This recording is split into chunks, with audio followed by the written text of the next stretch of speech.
Hello, Dr. Laura Murillo, President CEO of the Houston Hispanic Chamber of Commerce. I am so thrilled to introduce our next guest. He is an entrepreneur, always, I'd like to say, because that's just who he is. By day, officially, he is an engineer with ExxonMobil. And in his heart, he is an emerging leader forever as part of our Houston Hispanic Chamber of Commerce. So we've identified young professionals, thanks to an investment by a local couple, Nicole and Benny Agosto Jr., who invested over $1 million in our foundation to help us build a bench of young professionals.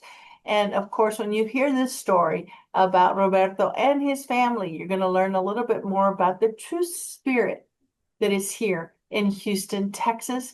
And you're going to learn about how one local sports team opened a door that forever changed the trajectory for this young man and his family. So please welcome Robert Mandujano, Chief Elotes Officer at Elotes Bravo. Now, if you don't know what elotes are, it's Spanish for corn. Corn in a cup, corn on the cob. And his family has built a business around this. And we're going to talk to Robert now. Congratulations, Robert. So glad to have you on the show. Thanks for having me. Happy to be here. Well, thank you. And it's been wonderful to see your growth. It's been wonderful to see you as someone who's got so much energy, enthusiasm, and also execution on a lot of that. And while it's a family affair, if you will, I know that you, along with your family, your parents, siblings, and others, have all found a role for each of you to play. I would say that yours is somewhat of the operator behind the scenes and kind of planting some foundational blocks for the group. But let's start with your parents and your mother, who is so Sure. proud that her children have graduated from college. And I was so happy to have been invited to speak at a recent event over at Shell Energy Stadium, which again is where you guys are now selling your corn in the cup, Elotes Bravo. But let's talk about your mom and your dad first, please. Yeah, sure. So my mom is from Puebla, Mexico, and my dad is from Guerrero, Mexico. They met in Ciudad de Mexico a long time ago. And sure enough, they landed in Los Angeles. So believe it or not, don't tell anyone, but I'm originally from Los Angeles, California. Uh, Me and my three brothers were born there. We migrated to the Houston area, I would say in the 2000s, early 2000s. Been here ever since, and we love it. My mom's very proud of her roots. Obviously, we actually just got back from Puebla to visit some family. It was her first time in 30 years going back. So it was a fantastic moment for her to reconnect with Mexico. We ate a lot of food. We had elotes in the street from the cart, right? In a little town called Atlisco, Puebla. So, mother did all kinds of work to put you guys through college, cleaning houses, making sure y'all were where you were supposed to be. And she speaks very proudly, as she should, about sacrificing, and not only that, but that you all did her proud by going to school. And here you are, a data engineer at ExxonMobil. I know that's a new job for you, but you've been an engineer for some time now. Not an easy job. Those are very competitive, very high performing, travel, all of the above.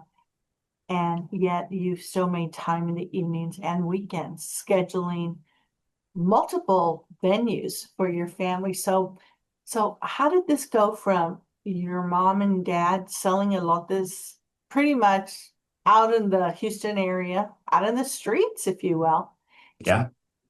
this great opportunity, thanks to the folks at the Houston Dynamo, Jessica O'Neill, president, great friend of the chamber. Talk to us about that experience.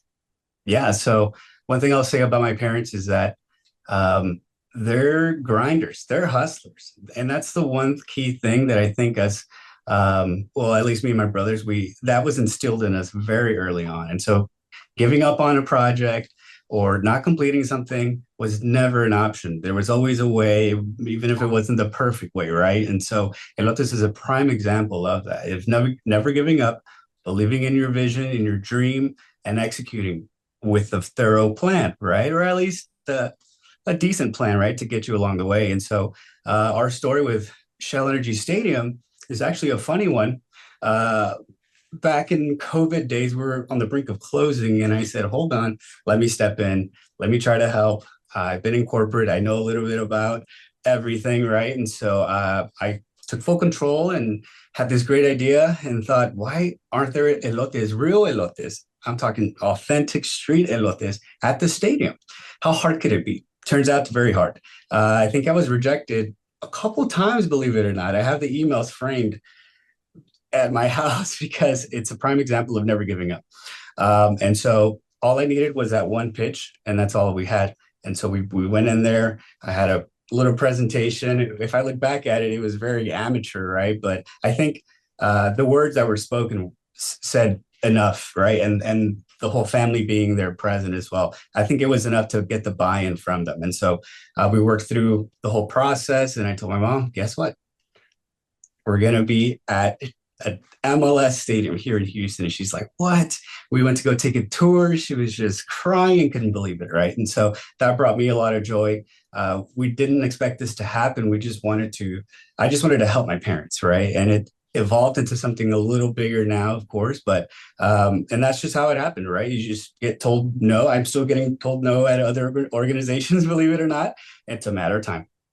Absolutely. And I think that's if you will, the moral of this story is that if you want to do something bad enough and you've got a great idea and you have a great product, which by the way, I've tried the Elotes Bravo. Very good. And you said something key. This is not out of a can. These are fresh corn on the cob. Your marketing strategy with your little mini corns that have been knitted and you distribute all of that and the sheer excitement that you can see when you all talk about the business is contagious. And I think the Dynamo Dash folks saw that, understood the demographics of the people in the stadiums, and understood you would be successful along with other vendors who are there. And we are going to continue to knock on doors with you and for you and make calls to hopefully get you into some of the other great arenas and stadiums in Houston so we can have a follow-up story. Yep. Talk about that. What advice do you have for entrepreneurs? Working with family has its own unique challenges and opportunities. So what advice do you have? Yeah, definitely. I think it's surrounding yourself with like-minded people, people that are going to be in the same corner as you, on the same path, with the same goals. Of course, being an entrepreneur is not for the weak. It's not something that you get lucky.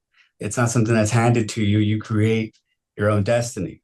And so if you have a vision and everyone's in alignment, everyone's going to work twice as hard because as you progress and you make milestones, it gets easier and easier to believe that it can be true. And so my goal and my vision with Elotes Bravos is a little bigger than what you're seeing currently, right? And I think we're all on the same page. And so it makes the hard parts about entrepreneurship a little easier to swallow because you're not thinking about the now. You're not worried about the mistakes of yesterday and even the mistakes you're going to make in the future, right? You're thinking about the long term, and it kind of changes your perspective because now you're like in a learning mode and you're not going to cry yourself to sleep because, oh, I didn't sell enough elotes today, right? No, you're going to say, okay, this is part of the process for that end goal. And as long as you trust your team and your team trusts you, I think you can get pretty far. Well, this is what I'm hearing you say for entrepreneurs is this is a long-term strategy with some short-term, let's say, bad sales or some no's along the way. Those are hiccups, but you keep pushing forward. Now, the other thing I think is important is that you went through the Emerging Leaders Program. You're very active with the Hispanic Chamber, with our foundation. What takeaways did you have from your engagement with the Chamber? It's fantastic. Every time we go, and by the way, we're so pleased to go every time we're invited and everything. We make a lot of connections. We immediately get at least 10 to 20 emails calling us back to, we've already had some catering gigs with a few of the organizations and vendors that were there. We're networking to sponsor other events, right? So there's business connections, and there's also just networking connections to do other ventures that we'd like to do. Lots of FIFA things, sports thing, Hispanic things. There's a whole world out there, and I think that's kind of what sets us apart. We're not focused on just making money selling elote. We also want to get back to the community, and through the Chamber of Commerce, there's a wealth of other like-minded people that want to help each other out, and um, I think that's why I love going. And my family, they didn't understand at first, believe it or not. They're like, "What's the return on investment here?" And I said, "It's bigger than that, actually. It's about showing face, and it's about talk is cheap. When people say, 'Oh, we care about community, you want to give back,' no, it's things like the emerging leaders. It's things like the conferences, the business expos, where you really get to connect and really do and take action." Well, we're so proud of you and the entire family. And I know I'll be seeing a lot of you guys during the World Cup and FIFA celebrations and at Dynamo Stadium.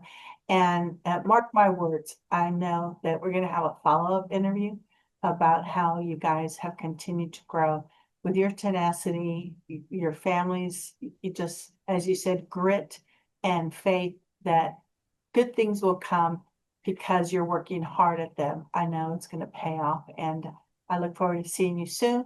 And hopefully we can share a cup of elote very soon. Okay? Absolutely, absolutely. Thanks a lot.